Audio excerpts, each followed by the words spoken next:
아버지 하나님, 저희가 이 땅 살아가면서 참으로 계속 경험하는 것은 우리 인생의 깊은 한계가 늘 있다는 것입니다.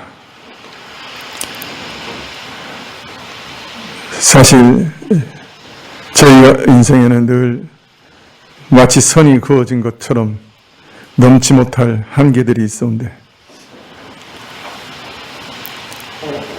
이 땅에 태어난 것도 어떤 면에서는 한계요,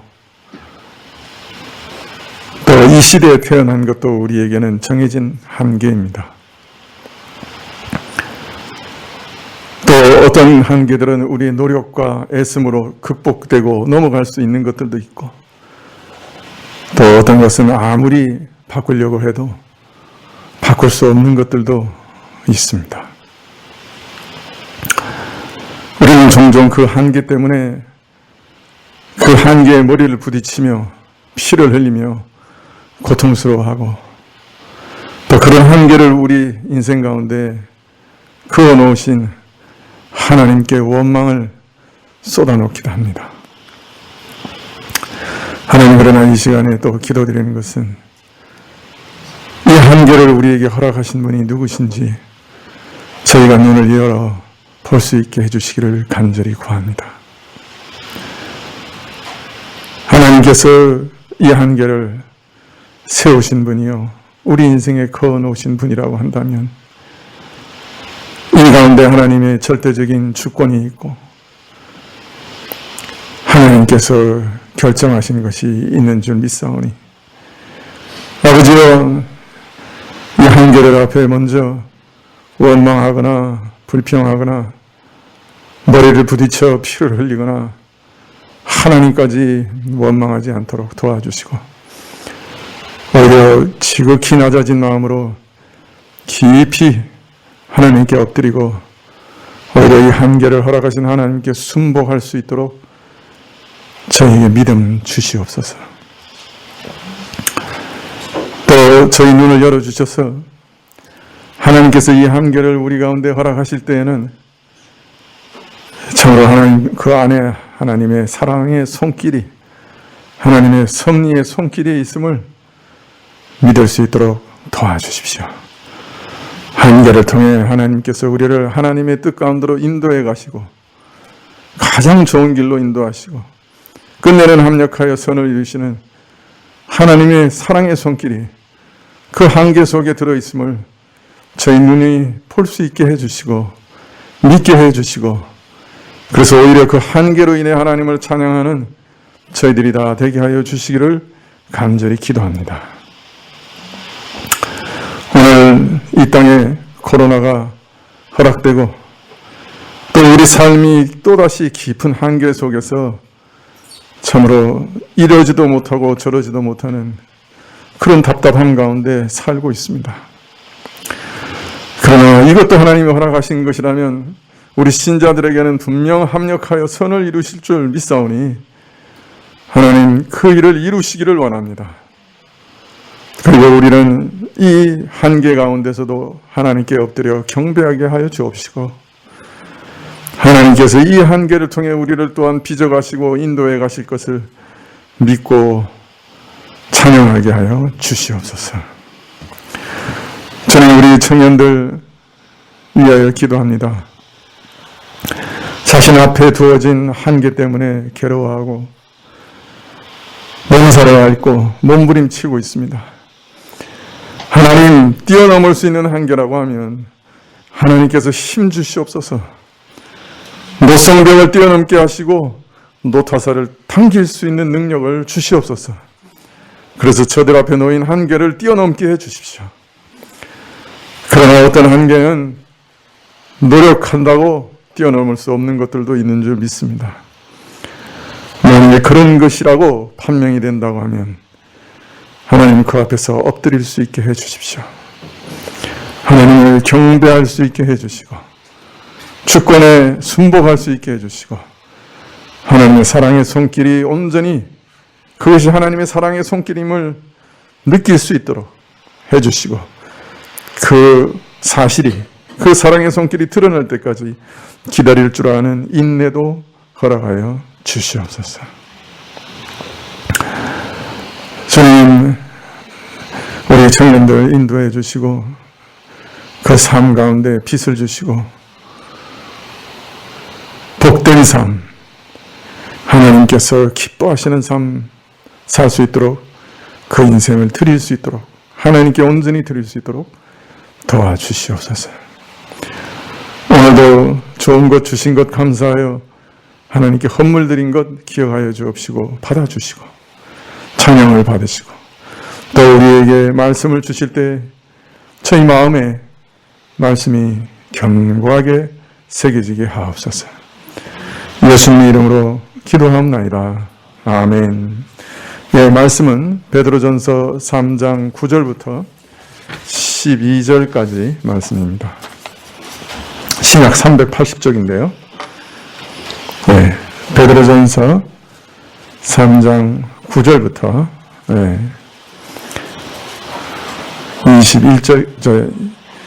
12절까지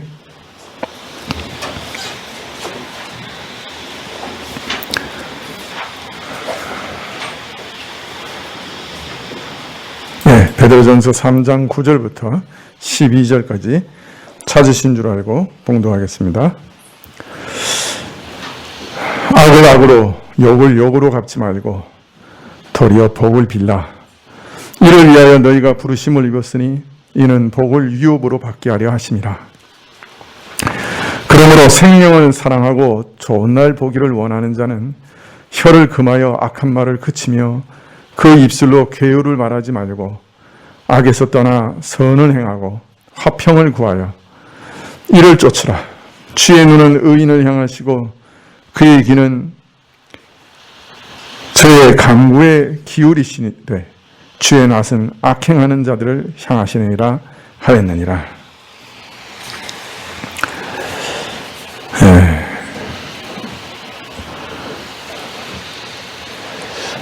사도는 지금까지 사람과 사람 사이에 어떻게 살아야 하는가 하는 것을 구체적인 사례를 들어 쭉 가르치셨죠. 위정자와 백성, 또 주인과 노예, 또 남편과 아내, 이런 사례들을 통해 쭉 알리셨던 그 원리들, 이제 인간관계 전체에 적용할 수 있는 보편 원리로 요약해서 정리해서 말씀해 주십니다. 첫 번째는 서로 함께 살아가는 이 위해서는 너희가 마음을 같이 해야 된다. 채우라며 형제를 사랑하며 불쌍히 여기며 겸손해야 한다. 그렇게 가르치십니다. 오늘 말씀에서는 그 두 번째 원리, 나를 핍박하고 내게 악을 행하는 사람들에게는 어떻게 해야 되느냐. 서로 함께 살아가는 사람들은 이렇게 하고, 그러나 너를 핍박하고 악을 행하는 사람에게는 어떻게 행해야 되냐. 3장 9절에 악을 악으로 욕을 욕으로 갚지 말고 도리어 복을 빌어야 한다. 이렇게 가르치십니다. 세상 살아갈 때 우리는 사람들 안에서 참 부대끼면서 살아가죠.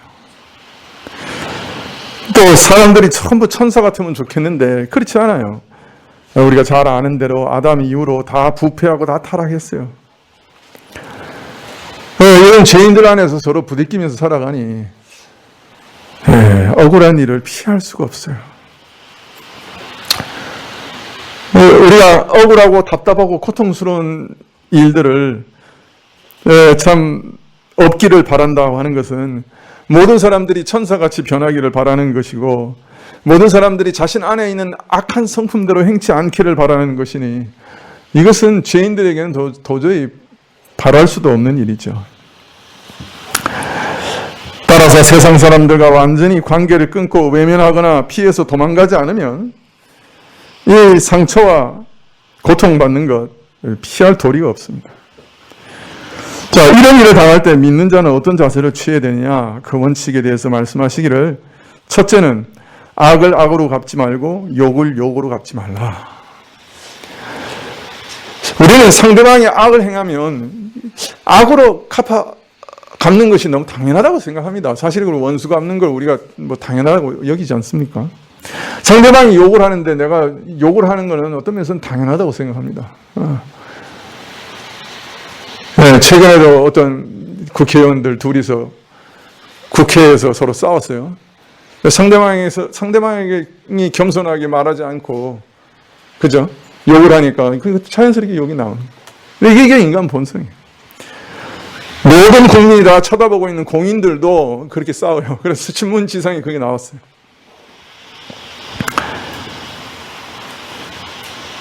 이게 일반적으로 세상에서 통용되는 도리죠. 예. 만일 악으로 갚고 선을 선으로 갚는 것, 이 정도면 그래도 양심적인 사람이라고 사람들 생각해요. 많은 경우에는 선을 악으로 갚죠. 네, 선을 악으로 갚아. 그러나 하나님께서는 우리 신자들이 이런 수준에서 살아서는 안 된다.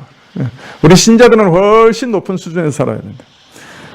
선을 악으로 갚는 배은망덕한 시대에 살지만, 그래서 선을 선으로, 은혜를 감사로 돌려주기만 해도 사람 도리를 아는 사람이라고 칭찬받는 그런 현실이지만, 그 정도로 이 세상이 타락해 있지만 우리 신자들은 악을 악으로, 욕을 욕으로 갚지 말아야 된다.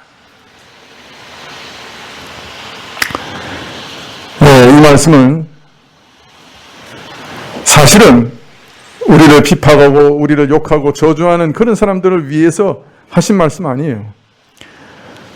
믿는 자들을 아끼고 보호하시려는 하나님의 깊은 사랑이 담긴 명령이에요. 억울한 일을 이미 당한 자들이 더 큰 손해를 보지 않게 하시려는 배려와 사랑이 담긴 명령인 것이에요.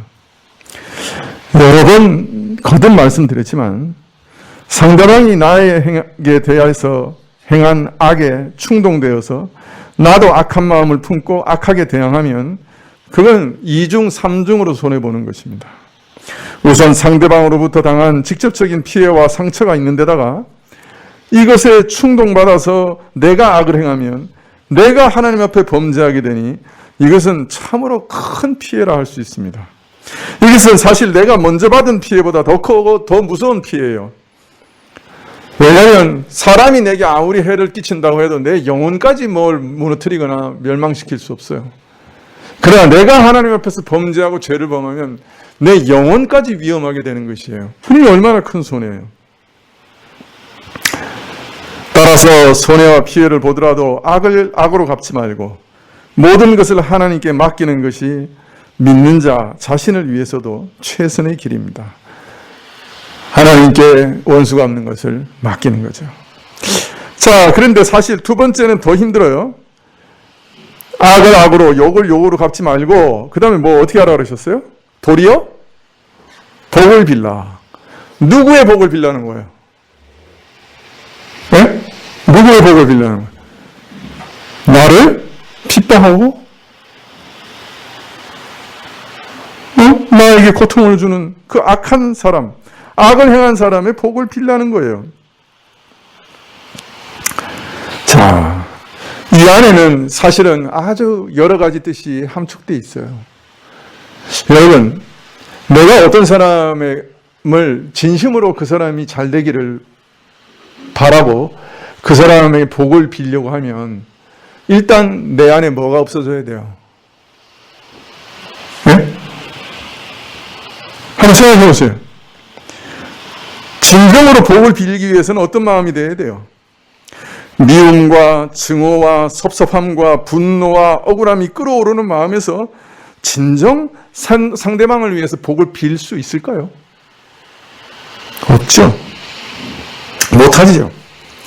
따라서 이 명령은 먼저 내게 악을 행한 그 사람에 대한 미움과 증오를 내 마음에서 제거하라는 뜻이기도 해요.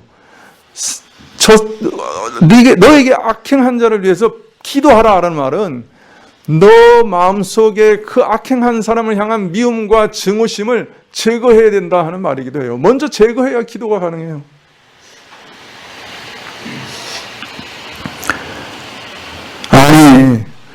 그 악당의 그 죽일 놈의 죄송해요.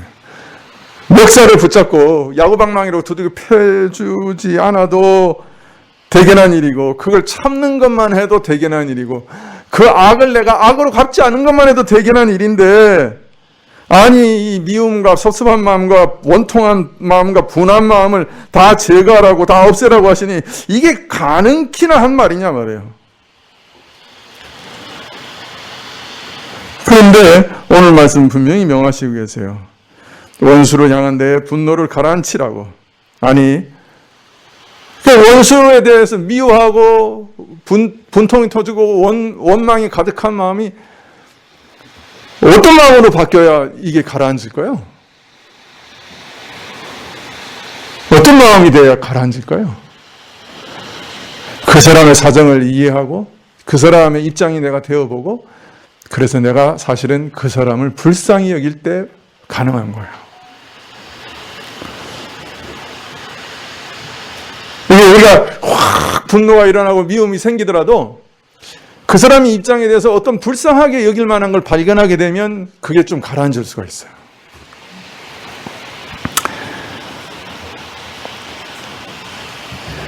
신자들에게 하나님께서 지금 요구하시는 것은 범죄하지 않기 위해서, 영적 피해와 손해를 보지 않기 위해서 억지로 분을 사귀는 정도가 아니라 그 사람을 불쌍히 여기는 데까지 나가야 한다. 그래서 그를 향한 원통함과 미움과 증오를 마음속에서 제거하는 데까지 나가야 한다. 그래야 기도할 수 있어요. 자, 그러니까 저를 위해서 기도하라고 하는 말은 참 대단한 의미를 그 안에 포함하고 있는 거죠. 더 나아가서 저를 위해 복을 빈다는 말은 그가 잘 되기를 원하는 그런 마음이 되어야 된다는 말인데, 아니 내게 조금만 손해를 끼치고 거스를 경우에도 참 내 입에서 저주가 나오는 그 악한 심사를 가진 우리가 참 내게 악을 행한 사람이 잘 되기를 바란다? 이건 사람으로는 전혀 생각할 수 없는 일이죠. 그런데 가만히 생각해보면 이 잘 되기를 바란다는 말은 도대체 그럼 뭘 말하는 거예요? 예, 결국은 원수를 사랑한다는 말이 되는 거죠. 원수가 잘 되기를 바라는 거니까 그 원수를 사랑하는 게 되는 거죠. 사실 우리가 어떤 사람에 대해서 그가 잘 되기를 바라요? 내가 미워하는 사람에게 잘 되기를 바라요? 내가 좋아하고 사랑하는 사람이 잘 되기를 바라요? 따라서 악한 자를 위해 복을 빌라는 말은 결국은 그가 잘 되기를 바라서 기도하라는 말이고, 분을 사귀고 불쌍히 여기고 더 나아가서 그를 사랑하라는 말이 되는 거죠. 다른 말로 말하면 그 원수를 위해 기도하라는 말은, 복을 빌라는 말은 원수를 사랑하라는 말이 되는 것입니다.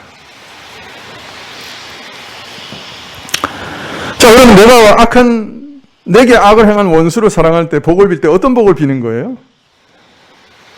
네, 제일 먼저는 저가 회개하고 돌이켜 새롭게 되기를 기도하는 것입니다. 회개의 복을 주기를 기도하는 것입니다.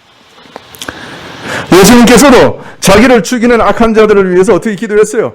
저들이 행하는 것을 알지 못하오니 용서하여 주십시오. 이것은 저들에게 회개할 수 있는 길을 열어주시는 기도였어요. 자신들의 죄악을 깨닫고 회개하기를 바라는 마음이 이 기도에 전제되어 있는 거예요. 나도 저들을 용서하오니 하나님도 저들을 용서해 주십시오. 근데 그 용서에는 항상 뭐가 전제되어 있는 거예요? 회개하고 돌이키는 전제되어 있는 거예요. 저가 행하는 악을 스스로 깨닫지 못하오니 주여 저들을 불쌍히 여겨 주십시오. 저가 저들의 악을 깨닫고 자신의 악을 깨닫고 돌이킬 수 있도록 기회를 주십시오. 더 나아가서 악에서 돌이킬 뿐 아니라, 회개할 뿐 아니라 하나님의 거룩한 나라의 축복에 참여하는 자가 되게 해주십시오. 이런 기도와 함께 자신을 찌르는 자들을 하나님께 부탁했던 것이죠. 예수님 바로 그렇게 기도하셨어요.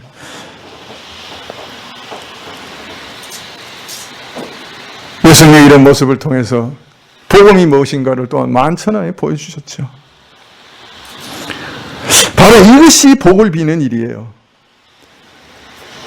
회개와 하나님 나라의 축복을 저에게도 주시기를, 그리고 저에게도 복음이 전달될 수 있게 해주시기를 기도하는 거지. 바울은 그래서 악을 악으로 갚지 말고 선으로 악을 이기라고 말씀하셨던 것이에요. 신자가 이 땅에 살아갈 때는 항상 두 가지 전쟁에 맞닥뜨립니다.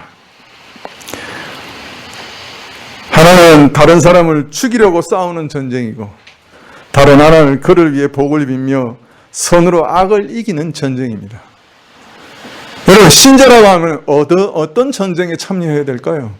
다른 사람의 영혼을 망하게 하고 죽이는 전쟁에 참여할 겁니까? 다른 사람 것을 빼앗고 멸망시키고, 그죠? 그의 영혼을 죽이는 그런 전쟁에 참여할 겁니까? 아니면 악을 악으로 갚지 않고 선으로 악을 갚음으로 인해서 사람들을 살리는 전쟁에 참여할 겁니까? 여러분들은 다 다른 사람을 살리는, 악을 선으로 갚는 이런 높은 차원의 선한 싸움을 싸우시는 분들이 되시기를 축원합니다. 예. 사실 이런 원수 사랑은 말은 쉬운데 너무나 높고 그 아득하게, 참 바라보기에는, 생각하기에는 참 너무 높은 도덕을 우리에게 요구하시는 것 같아요. 그러나 이것이 신자들에게는 가능해요. 왜냐하면 신자들은 이미 이런 사랑을 한번 경험했고, 그래서 또 이런 사랑을 지향하는 그런 새로운 마음이 그 마음에 이미 있기 때문에 이 명령을 순종할 수 있어요. 그래서 사도는 오늘 말씀에서 베드로전서 3장 9절 하반절에 이를 위하여 너희가 부르심을 입었다라고 말씀합니다. 여러분, 하나님이 나를 부르실 때 내가 어떤 사람일 때 부르셨어요? 내가 온전히 선해지고, 내가 온전히 아름다워지고, 내가 온전히 거룩해진 다음에 부르셨나요? 아니요. 우리가 아직 원수되었을 때, 하나님이 원수였을 때, 하나님을 반역하고 하나님을 미워하고 하나님을 싫어하고 하나님을 대적하고 있을 때, 하나님 그때 우리를 불쌍히 여기셔서 부르셨어요. 그때 자기 외아들을 우리를 위해 죽이셔서 우리를 건져내셨어요. 아직 원수 되었을 때 우리를 사랑하셨어요. 하나님이 원수를 사랑하라 하고 명령하시는데, 사실 그걸 제일 먼저 우리에게 보여주신 것은 자기 자신이에요. 자기 자신이 자기 외아들까지 우리에게 주시면서 원수 사랑을 실천하셨어요.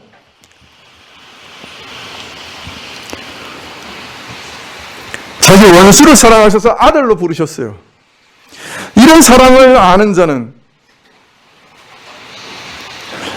어떤 면에서 아주 미미할지는 몰라도, 나도 이런 마음, 원수까지 사랑해야 되는 거 아닌가 하는 그런 마음을 자연스럽게 가질 수밖에 없어요.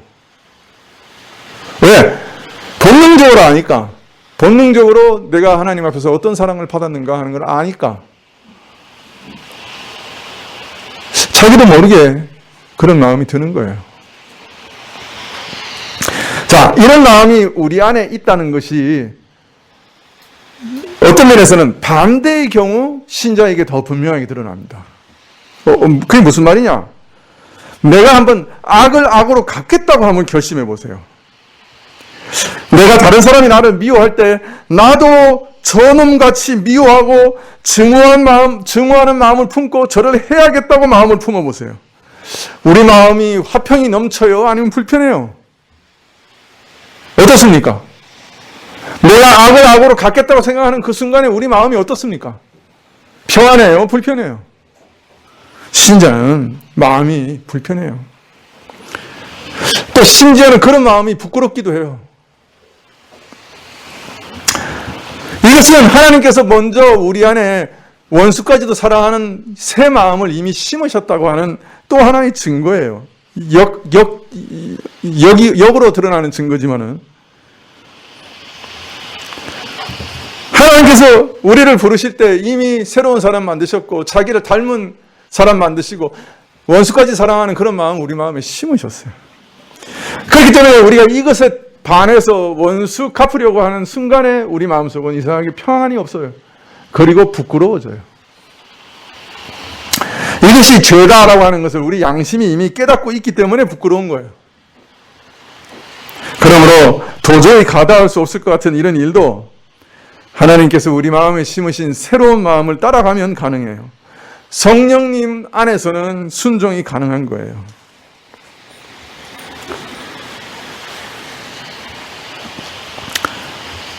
자, 이런 은혜, 이런 새 마음을 받은 사람들이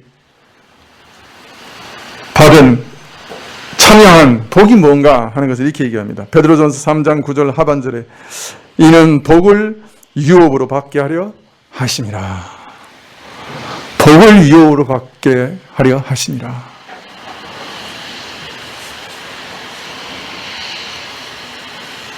복을 영원한 유산으로 받게 하시리라. 복 받게 하신다.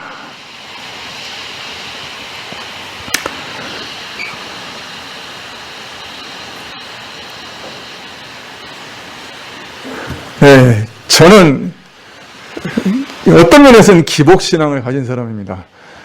저는 복 받는 거 좋습니다. 복 받는 거 좋아합니다. 하나님이 모든 것을 복으로 주시지 않으면 받을 수 없다고 믿습니다. 그래서 하나님께 매일 복 달라고 기도합니다.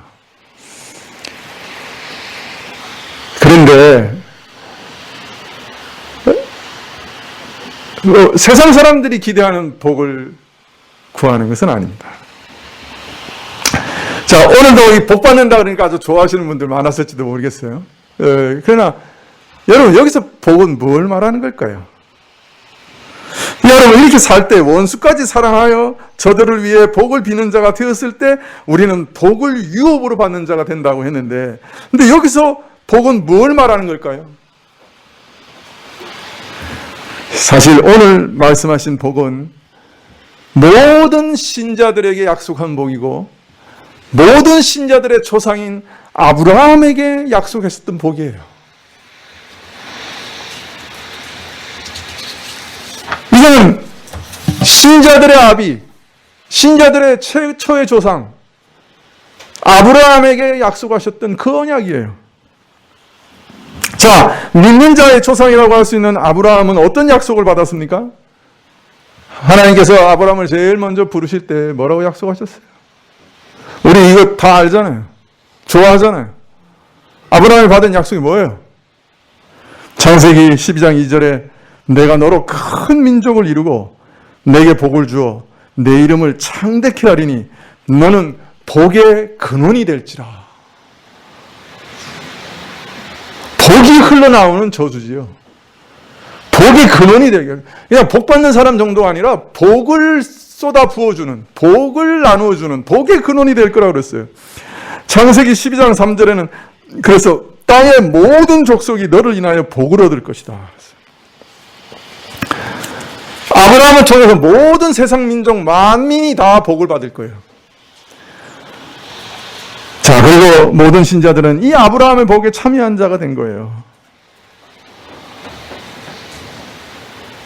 자, 그런데 오늘 말씀을 보면 우리 신자들이 이 아브라함의 복에 어떻게 참여하게 되는가 하는 것이 드러납니다.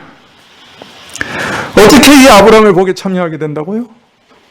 악을 악으로 갚지 않고 도리어 내게 악을 행한 자를 사랑하여 그를 위하여 복을 빌 때 바로 아브라함에게 주셨던 이 복에 나도 참여하게 되는 것이에요.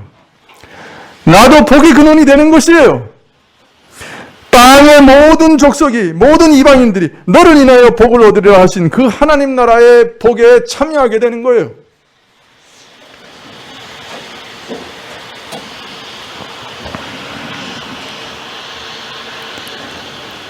우리가 이 땅에서 복의 근원이 되는 방식이, 모든 이웃들에게 복을 전달하는 방식이 바로 이것이에요.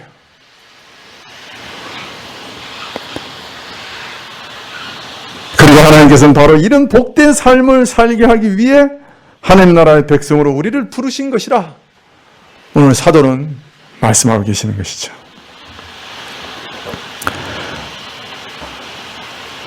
사실 우리를 하나님 나라의 백성으로 부르신 하나님의 뜻이 바로 이거예요. 하나님 나라의 백성은 이렇게 살아가는 거예요. 이것이 구원의 삶이에요. 이것이 구원받은 자의 삶이에요. 이것이 믿는 자에게 약속된 축복이에요.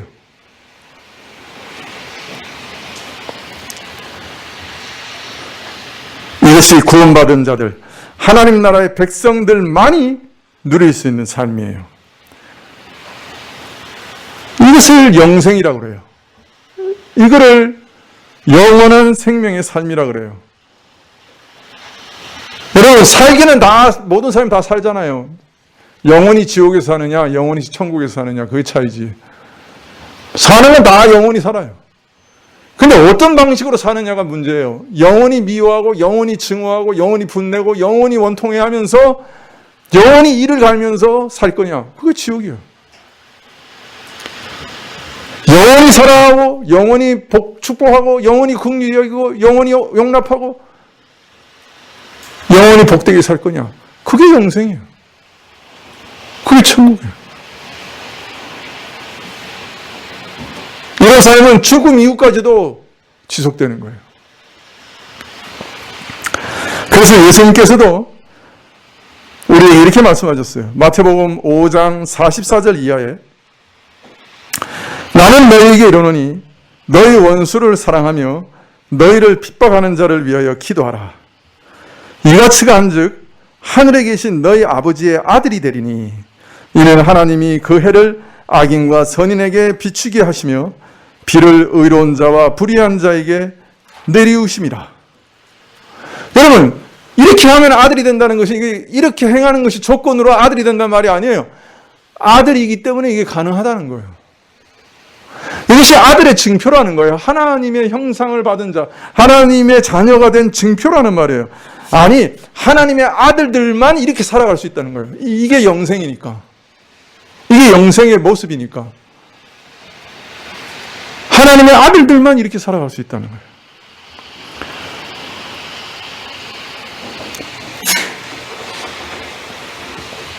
너희가 너희를 사랑하는 자를 사랑하면 무슨 상이 있으리요? 세리도 이같이 아니하냐? 또 너희가 너희 형제에게만 무난하면 남보다 더하는 것이 무엇이냐? 이방인들도 이와 같이 아니하느냐?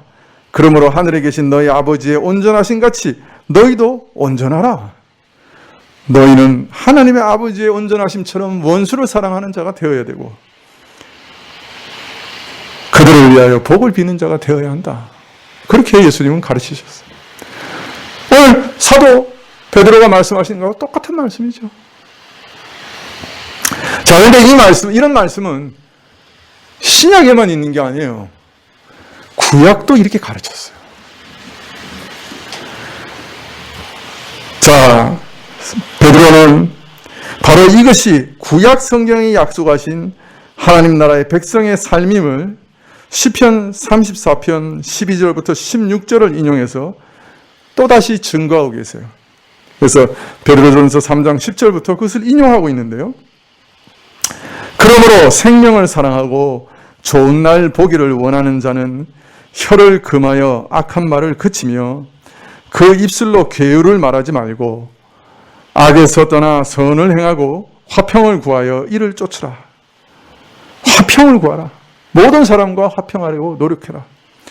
주의 눈은 의인을 향하시고 그의 귀는 저의 간구에 기울이시되 주의 낯은 악행하는 자들을 향하시니라 하였느니라.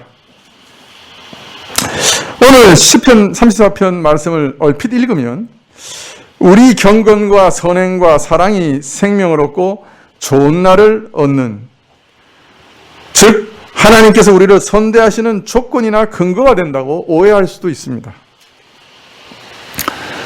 그러나 시편 34편 전체를 살펴보면 헤어날 길이 없는 막막한 위험에서 자신을 구원하신 것을 감사드리면서 가난한 자의 하나님을 향하여 부르짖는 그 일이 참 복된 일이요, 하나님께 피하여 그를 의지하는 것이 참으로 복된 것이다 하는 것을 노래하고 있습니다. 그리고 이어서 오늘 인용한 말씀 악과 거짓에서 떠나 선을 행하고 화평을 추구할 것을 권하면서 하나님의 시선은 의인을 향하시고 그의 간구에 귀 기울이시며 그의 낯을 행악자에게 향하사 땅에서 그 기업을 끊으시리라 말씀합니다. 자, 그런데 그 다음에 보면 이 의인을 가리켜서 이렇게 얘기합니다. 마음이 부서진 자요, 심령이 무너진 자요,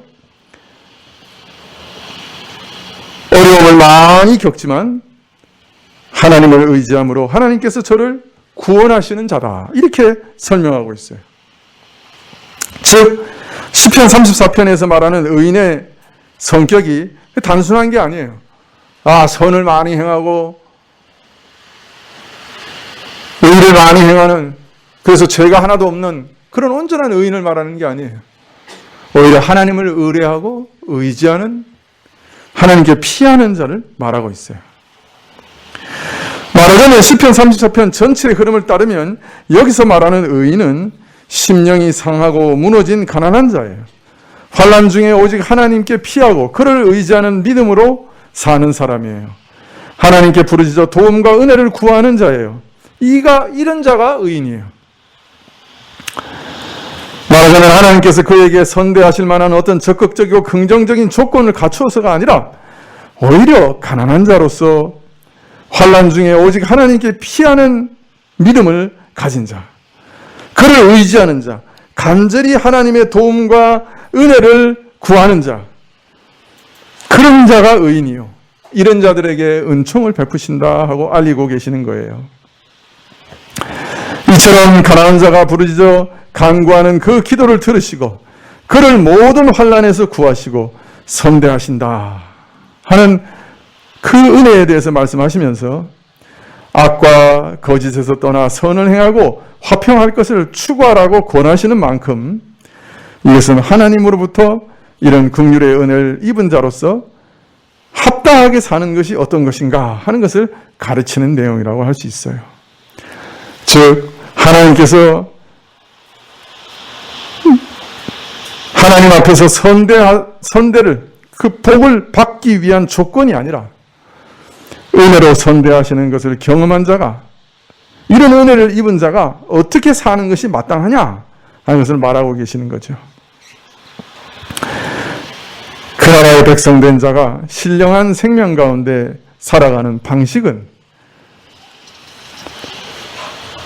혀를 금하고 악한 말을 그치며 입술로 괴유를 말하지 아니하고 악에서 떠나 선을 행하고 화평을 구하는 것이다. 신령한 생명 가운데 사는 것은 이렇게 사는 것이다. 그렇게 말씀하고 있는 것입니다. 이런 말씀을 오늘 인용하시는 이유가 뭡니까? 왜 믿는 자는 악에 대해서 악으로, 욕에 대해서 욕으로 갚지 아니하고 도리어 복을 빌어야 하는가? 그 이유에 대해서 말씀하시면서 구약에서도 이렇게 증거하고 있지 않느냐? 신령한 생명을 사모하며 하나님 나라에 속한 자로서 좋은 날, 생명의 날을 살아가기를 원하는 자는 혀를 금하여 악한 말을 그치고 입술로 괴유를 바라지 아니하고 악에서 떠나 선을 행하고 화평을 구하라고 말씀하지 않느냐. 악을 악으로 갚지 말고 욕을 욕으로 갚지 말고 오히려 그를 위하여 기도하라고 말씀하시는 것 아니냐. 상대방이 내게 악을 행하여도 나는 악으로 갚겠다고 할 수 없는 이유가 여기 있는 것이다.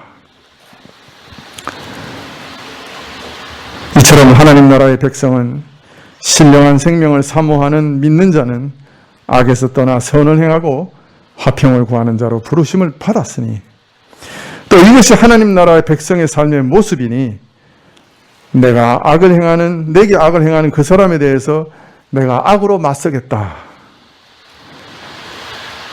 그렇게 할 수 없는 것이죠. 은혜를 입은 자로서 하나님께서 원수 같은 나를 선대하신 것처럼 나도 선을 행하며 하나님께서 원수와 화목하신 것처럼 나도 사람들과 더불어 화평을 추구해야 되겠다, 그렇게 결심할 수밖에 없는 것입니다. 돈 동시에 주의 눈은 의인을 향하시고 주의 귀는 의인의 간구에 귀 기울이시되 주의 낯은 악행하는 자들을 향하여 날카로우시고 진노하시기 때문에 신자는 피해를 보는 경우라도 나도 악을 악으로 갚겠다고 감히 악을 품을 수가 없는 것이에요. 주의 낯은 악을 행하는 자에게 날카롭기 때문에 오직 원수를 사랑하고 악을 선으로 갚으리라. 그렇게 결심할 수밖에 없는 것입니다. 여러분, 오늘 쭉 한번 살펴봤는데요. 사도들도 베드로 사도나 바울 사도나 똑같은 말 하죠. 예수님도 똑같은 말 하죠. 또 구약도 똑같은 말을 해요. 신자는 사랑의 대상에 차별이 있어서는 안 된다고 가르치셔요. 세상 사람들은 내가 사랑할 사람, 내가 미워할 사람 딱 둘로 갈라놓고 이 사람은 사랑하고 저놈은 미워한다. 이렇게 살아가요. 이게 세상 사람들의 모습이에요. 그러나 신자는 아니에요. 신자는 사람을 나눌 수 없어요. 차별할 수 없어요. 누구는 미워하고 누구는 사랑한다고 말할 수 없어요. 왜? 원수까지도 사랑하는 사람이기 때문에. 모든 사람을 다 사랑해야 돼요.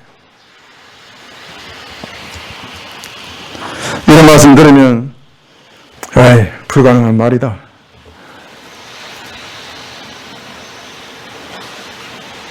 아유, 목사님 또 맨날 하던 소리 또 하는구나. 그렇게 생각하실지 모르겠어요. 그러나 여러분 한번 생각해 보십시다. 신자마저도 이런 사랑하지 못하면 사람들 어디서 하나님의 사랑을 발견할 수 있겠어요? 사랑에 굶주려서 사랑이 없는 세상에서 사랑을 찾아 교회로 왔다가 사랑이 없어 실망해서 돌아간다면 어디서 하나님의 참 사랑을 발견할 수 있겠어요?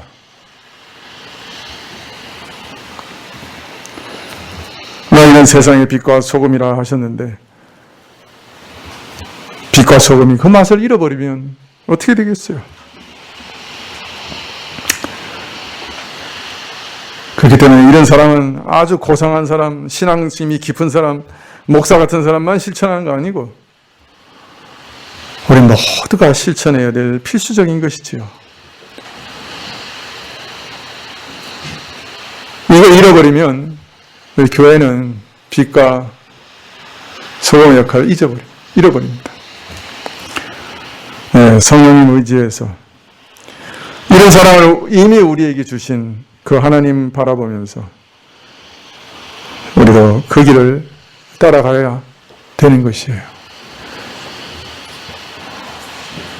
이것이 사도들도 예수님도 또 구약도 우리에게 촉구하는 이 영생의 삶이기 때문입니다. 네, 기도하시겠습니다.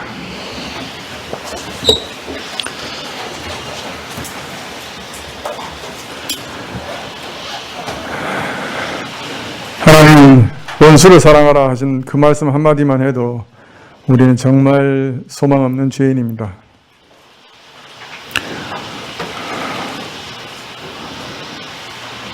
차를 운전할 때마다 이래서 여기 나오는 세상에서 살면서 원수를 사랑하라고 하시니 참 소망이 없습니다. 그러나 내 안에 두신 성령 하나님, 그리고 성령께서 우리 안에 주시는 새 마음에 소망을 두고 주를 바라보니 우리가 영생의 삶을 기뻐할 수 있게 해주시고 또 따라갈 용기도 허락해 주십시오. 우리가 죄인인 것을 참으로 마음을 치며 고백하게 하옵시고 이렇게 살지 못하는 것이 부끄러운 것이고 수치스러운 것임을 알게 하시고 참으로 모든 사람을 사랑하기로 결단하게 하옵소서.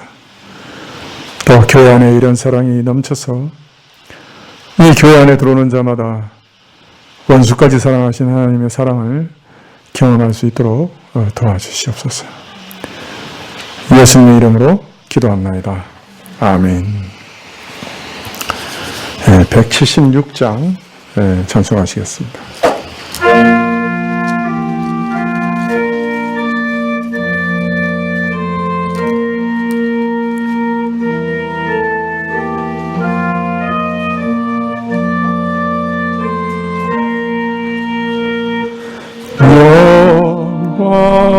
영화로우신 주 성령 나의 맘에 비추사 어둠 몰아내시고 밝게 하여 주소서. 전능하신 주 성령 성결하게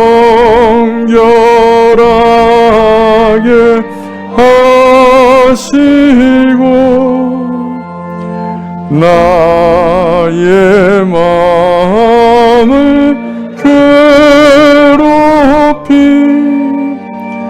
죄를 멸해 주옵소서.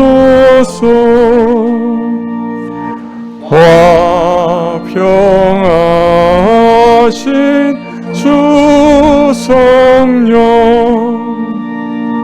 슬픈 마음에 오셔서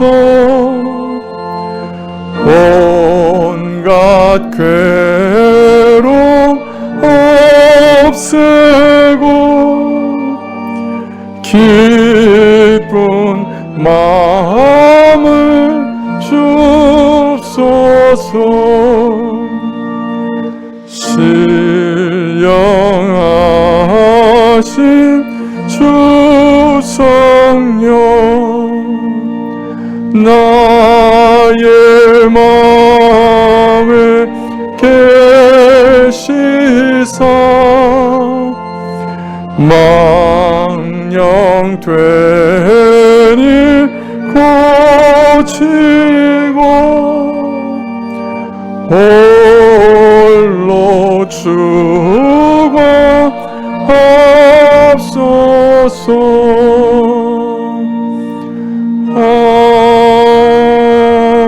아멘.